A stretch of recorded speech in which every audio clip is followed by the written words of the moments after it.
ए मिल्का जवळ ये ना, जवळ ये ना, मिठीत घे ना, मिठीत घे ना, रुपेरी वाली तुम्हारा चवनात ये ना, मिठीत ये ना।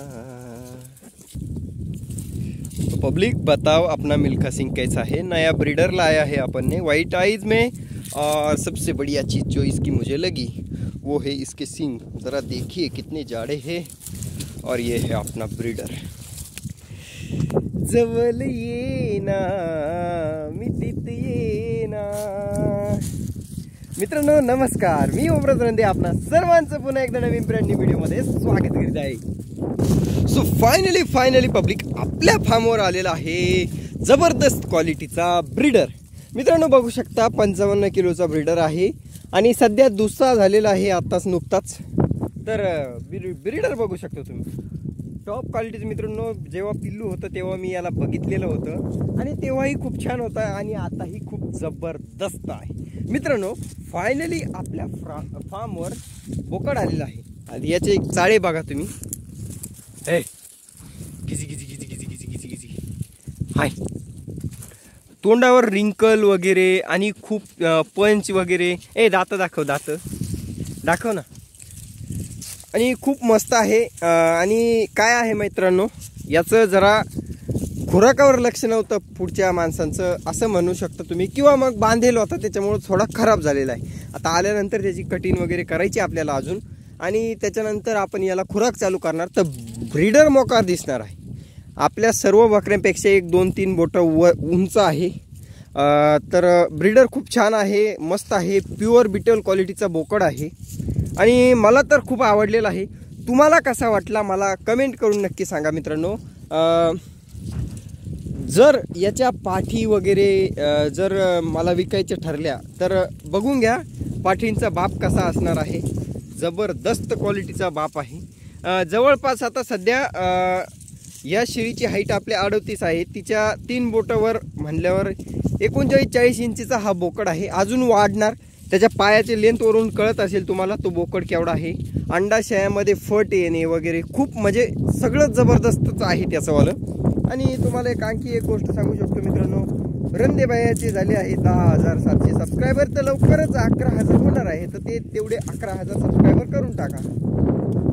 तर मित्रांनो बघा आता आपल्या शेळ्या तिकडे चरताय, मी इकडं रिटर्न दिशेने चाललेलो आहे कारण इकडं माझी बाटली राहिलेली आहे। चला मित्रांनो आता आणखी एक गोष्ट मला वारंवार विचारत होते लोक की मी बोकड का ठेवत नाही। तर मित्रांनो बोकड न ठेवण्यामागचं किंवा याच्या मागचं कारण जे आहे ते म्हणजे काय, तर माझ्या बकऱ्या लागतात अक्षय तृतीयेला, म्हणजे अजून एक 15-20 दिवस बाकी आहे। तर तोपर्यंत बोकड हा अटकमध्ये असणार आहे। म्हणजे काय तर तुम्ही बघितलं असेल त्याला ते पोतं वगैरे बांधलेलं आहे आपण, तर ते पोतं बांधून राहणार आहे पुढचे 15 दिवस। त्याच्यानंतर आपण त्याची ब्रीडिंग घेणार।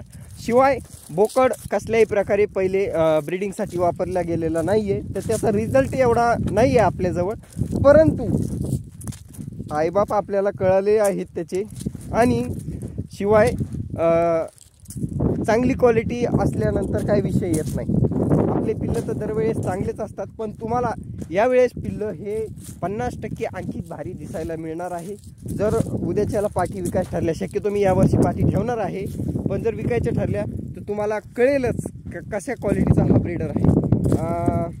आणखी विषय राहिला तो या आटकीचा, बघू शकता तुम्ही पोतं वगैरे बांधलेलं आहे त्याला, आणि वाईड अँगलमध्ये शूट करतोय त्याच्यामुळं बोकड थोडा लहान वाटत असेल।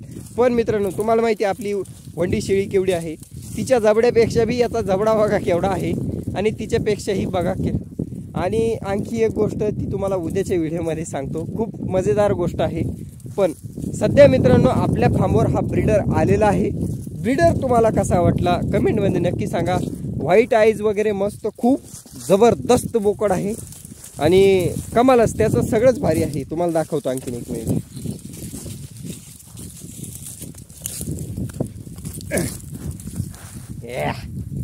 इधर रॅक आला का नाही, आला का नाही थंबनेल, घे ना घे ना। ते अपघाटवाला आणतं मित्रांनो, तर त्याच्या जास्त जवळ जायचं काम नाही. पण मलून आहे, कारण त्या जातीचं वैशिष्ट्यच ते आहे का शांत राहती जात. सध्या तुंबलेला आहे, तर थोडा ॲग्रेसिव्ह खूप आहे, पण होईल दमादमानं. एकदा 2-4 बकऱ्या लागल्या की नंतर शांत होईल. पण अजून बकऱ्या काही आपण लावणार नाही. चला तर मित्रांनो, भेटूया पुढच्या व्हिडिओमध्ये. व्हिडिओ कसा वाटला कमेंट करून नक्की सांगा. तुम्हाला भेटतो पुढच्या व्हिडिओमध्ये. Bye bye.